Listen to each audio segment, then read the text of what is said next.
নমস্কাৰ কি খবৰ মই নিৰঞ্জন বৰা মোৰ ইউটিউব চেনেল নিৰঞ্জন বৰালৈ আপোনালোক সকলোকে পুনৰবাৰ স্বাগতম জনাইছো যেহেতু বিএসএফ হেড কনষ্টেবল আৰু এএসআই পোষ্টখিনি ফিজিক্যাল চলি আছে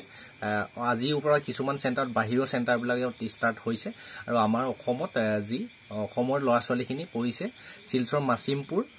আৰু তাৰ পিছত পৰিছে কোচবিহাৰৰ 78 বেটেলিয়নত বৰ্তমানলৈকে হেড কনষ্টেবল আমাৰ অসমৰখিনি ষ্টাৰ্ট হোৱা নাই মই যিমানখিনি গম পাই আছো হয়তো 19 তাৰিখৰ পৰা ষ্টাৰ্ট হ'ব আৰু 20 তাৰিখৰ পৰা ষ্টাৰ্ট হ'ব যিমানখিনি মই গম পাই আছো আপোনালোকে জনাব কেতিয়াৰ পৰা ষ্টাৰ্ট হৈছে বহুতে সুধিছে ডকুমেন্টৰ ওপৰত অলৰেডি ডিটেইলছত মই ভিডিঅ' বনাইছো ভিডিঅ'খিনি ভালদৰে আপোনালোকে চোৱা নাই মই ভাবিলো একদম ক্লিয়াৰলি কৰি আপোনালোকক ভিডিঅ'টো বনাই দিও আগকিটাও ক্লিয়াৰ কৰি থোৱা আছে আপোনালোকে চোৱা নাই সেইকাৰণে উল্টা পুল্টা কমেন্ট কৰি আছে বা পাৰ্সোনাল মেছেজ কৰি বহুত ডিস্টাৰ্ব হৈ গৈছে মোৰ যে মোবাইল হেং মাৰি গৈছে ইমানে মেছেজ আহিছে ভিডিঅ'টো হেকলৈকে চাব তেতিয়া গোটেই কথাখিনি ক্লিয়াৰ হৈ যাব প্ৰথম কথা হল বিএসএফ হেড কনষ্টেবলৰ ডকুমেন্ট কি লাগিব ডকুমেন্ট বিশেষ ডকুমেন্ট একো নালাগে আপোনাৰ আধাৰ কাৰ্ডটো লৈ যাব আধাৰ কাৰ্ড সকলোৱে থাকে লৰা হক ছোৱালী হক আধাৰ কাৰ্ডটো লৈ যাব এডমিট কাৰ্ডখন যিখন আহিছে সেইখন লৈ যাব আৰু যিখন এপ্লিকেশন ফৰ্ম আছে সেই এপ্লিকেশন ফৰ্মখন লৈ যাব আৰু আপোনালোকৰ দুকপি ফটো নিবলৈ মেছেজ যেহেতু আহিছিলে আকৌ পুনৰ ফটো দুকপি লৈ যাব এইকিটা ডকুমেন্ট ক্লিয়াৰ হৈ গল আৰু যাৰ লৰা হলে আপোনাৰ হাইট যদি 165 সেন্টিমিটাৰ তলত আছে যি কাষ্টই নহওক 165 সেন্টিমিটাৰ তলত যদি হাইট আছে লৰা হলে আৰু ছোৱালী যদি হয় 155 সেন্টিমিটাৰ তলত যদি হাইট আছে তেতিয়া হলে আপোনালোকে এনএক্সআৰ যেটো এনএক্সআৰ ফৰমেট মই আগৰ ভিডিঅ দি থৈছো বা মোক পাৰ্সোনালি এটা মেছেজ কৰি হুদিলো কইলো মই দি দিম আপোনালোকৰ ফৰমেটটো সেই ফৰমেটটো আপোনালোকৰ এই ডিস্ট্ৰিক্টৰ কোৰ্টত গৈ আপোনালোকে সাইন কৰাই নিব লাগিব সিল সাইন কৰাই নিব আমাৰ অসমৰ কাৰণে কি হয় অল ইন্ডিয়াৰ কাৰণে হাইটটো লাগে 165 সেন্টিমিটাৰ আমাৰ অসমৰ হলে 162.5 সেন্টিমিটাৰ হলে হয় যেটো হিল এৰিয়া অসমৰ ল'ৰা-ছোৱালীৰ কাৰণে হাইট চেষ্টত ৰিলেক্সেশন আছে লৰা হলে 162.5 সেন্টিমিটাৰ হলে আপোনালোকে পাস কৰিব আৰু ছোৱালী যদি হয় 150 সেন্টিমিটাৰ হাইট হলে আপোনালোকে পাস কৰিব আৰু লৰাৰ কাৰণে চেষ্টখন লাগে 77 সেন্টিমিটাৰ বডিটো লাগে আৰু 5 সেন্টিমিটাৰ ফুলা 82 হ'ব লাগে আৰু যদি ছোৱালী কোনো ধৰণৰ চেষ্ট নুজুখে আৰু যদি এসটি শিডিউল টাইপৰ যদি ক্যান্ডিডেট হয় তেতিয়াহে সেন্ট্ৰেল কাষ্টৰ ফৰমেটটো লাগে সেন্ট্ৰেল আপোনালোকৰ এসটি কাষ্টখন লাগে বৰ্তমান যে ডকুমেন্ট ভেৰিফিকেশন নহয় সেন্ট্ৰেল এসটি খন কিয় লাগে আপোনালোকে চাই লওক যিসকল এসটি ক্যান্ডিডেট হয় অল ইন্ডিয়াৰ কাৰণে তেওঁলোকৰ হাইট ৰিলেক্সেশন আছে জোন ষ্টেটৰ নহওক আমাৰ অসমৰ হলো 162.5 সেন্টিমিটাৰ হাইটটোৱে লাগে আৰু চেষ্টখন কিন্তু কম লাগে এসডি সকলৰ লৰা 76 সেন্টিমিটাৰ নৰমাল চেষ্ট হলে হ'ব 81 সেন্টিমিটাৰ ফুলাই মানে ফুলাব লাগে 5 সেন্টিমিটাৰ এইখিনি ক্লিয়াৰ নিশ্চয় হৈ গল আপোনালোকে যি কাষ্টে নহওক মই কৈ দিলো লাষ্টত আপুনি যদি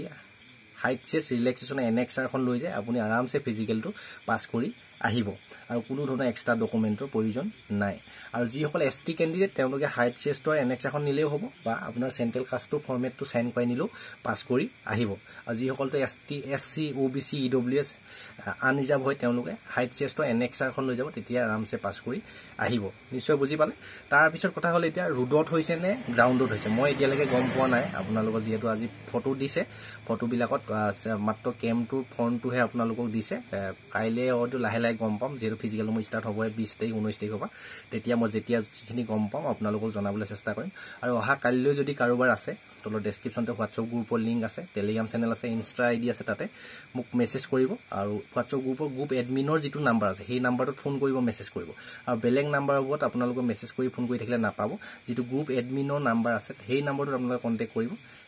অহা কালিলৈ নাথাকিম যেটো মই এসডিআৰ কুকৰ ভাইভা আছে তাত গুছি যাম আপোনালোকে মিনিমাম 4টা বজাৰ পিছত যদি কল কৰে বা মেছেজ কৰে তেতিয়া মই পাম মোক পাব